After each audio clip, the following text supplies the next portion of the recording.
Hey everyone, my name is Renu and you are watching my channel. Today I have come with a very beautiful, or I should say a very important expression or a sentence, I would say, because expression I'm saying because yes, it is a kind of expression and it is a kind of a sentence in which you can make some changes according to you, according to your situation, and this sentence can be used at many places by making some changes. So I will tell you how will you make some changes also. Fine. So let's see what is here. And the expression is मैं किसी का खोना बर्दाश्त नहीं कर सकती. I can't afford to lose मतलब खोना. I can't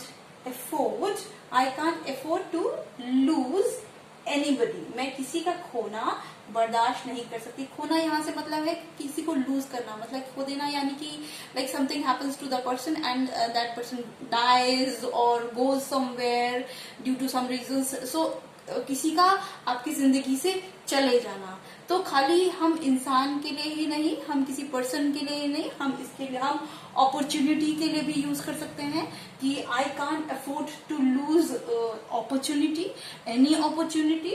और हम इसके लिए होप भी कह सकते हैं कि मैं जो आशा की किरण जो थी, या फिर कह लीजिए आशा, मैं आशा को बर्दाश्त, मतलब कि मैं ये बर्दाश्त नहीं कर सकती कि मैं आशा को खो दूं. मैं आशा खोना बर्दाश्त नहीं कर सकती.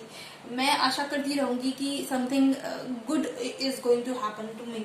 ठीक है, तो मैं किसी का खोना बर्दाश्त नहीं कर सकती. हम इसको हम हिंदी में जैसे इस सेंटेंस को चेंज भी कर सकते हैं इस तरीके से कि मैं होप को खोना बर्दाश्त नहीं कर सकती, या फिर हम ये भी कह सकते हैं मैं अपने लोगों को खोना, I can't afford to lose my man. मैं अपने लोगों को या मेरे घर में जितने भी मैन हैं उनको खोना बर्दाश्त नहीं कर सकती, या I can not afford to lose anybody. मैं अपनी फैमिली में, अपनी लाइफ में किसी भी आदमी को खोना बर्दाश्त नहीं कर सकती.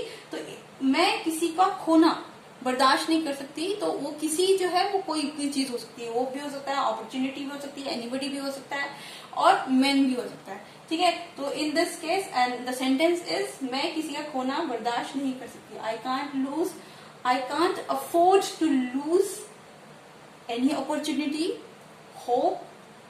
ये सब ईदर है, either or, that means either this or this or this or this, like in this way. Fine. So you have to use in this way या ये कॉमा करके है. ठीक है, इनमें से कुछ भी एक आप यूज कर सकते हैं. Fine. So in this way you are going to use. और खोना का मतलब कि जैसे सपोज अपॉर्चुनिटी हुई, तो इसको क्या कहते हैं, हाथ से निकलना. मैं किसी अपॉर्चुनिटी को खो देना का मतलब कि वो अपॉर्चुनिटी आपके हाथ से निकल जाए, तो उसके लिए वी यूज. तो हम similarly we can use in this sentence I can't afford to lose any opportunity or opportunity. ठीक है, so and this expression is going to be very much helpful for you in your daily conversation. Use it, and if you like the way I make you all understand, so please like, share and subscribe to my channel. Thank you.